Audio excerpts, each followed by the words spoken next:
Peggy 18. Welcome to Dragon's Dogma Dark Arisen on PC.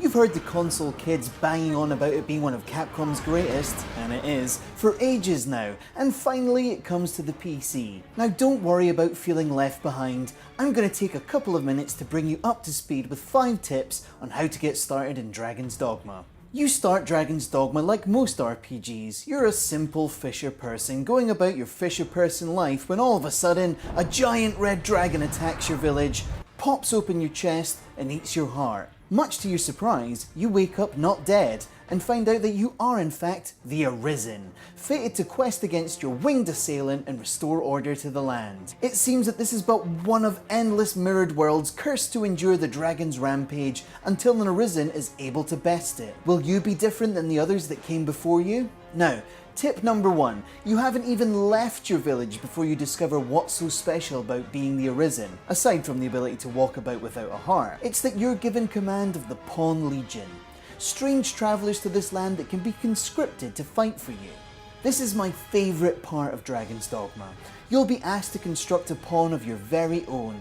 Your new best pal that will be by your side for the rest of the game, and better yet, be your representative that will be recruited by other players in their game. What your pawn learns on those adventures they share with you, be it the way out of a dungeon or how best to tackle a beast that's giving you trouble.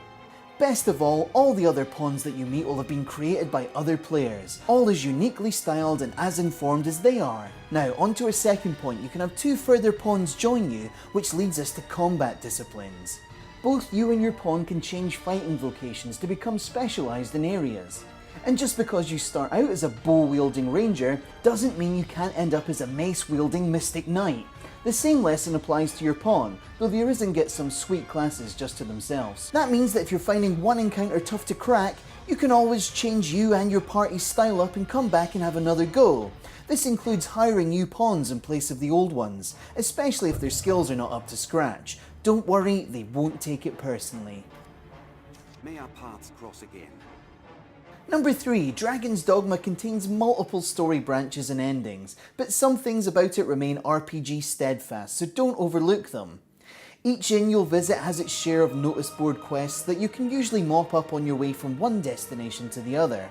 Monster loot is often more valuable than it at first seems. Sure, you could sell it at bulk, but a lot of it can be used for various armor enhancements and enchantments. Number 4, those situations where you find yourself outgunned and out of your depth will come, by the way, usually in the form of one of the larger creatures that stalks the land of Granzes. If you're not with the pawn that's faced this foe before, then someone is going to get hurt.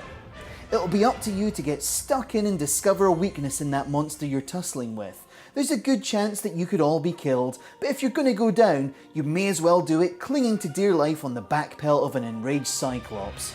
If you survive, it'll be a heck of a story. And you and your pawns will remember what brought that beast down the next time you face one. Number 5, by the time you reach the capital of Grand Sorin, you and your pawn posse will have a fair few impressive feats under your belt. However, much like any other pseudo-medieval time stronghold, the capital has its own layer of intrigue and mystery, making it well worth your time to explore. From its poverty-ridden slums to the halls of its lords and ladies, Grand Sorin has many secrets. Most important, however, are the stores which you can track down. Everything from the blacksmiths to the barbers, they all have their uses. The most infamous of all is the Black Cat, where you can find nefarious forgeries and exotic accoutrements that you won't find anywhere else in the land. Remember to keep both you and your pawn equipped with the best gear you can. You don't want to send your pawn off to another player's game in just the robes you found them in, do you? Alright, that should be enough to get you started in Dragon's Dogma. Thanks for watching and keep it tuned here for more Dragon's Dogma videos just like this one.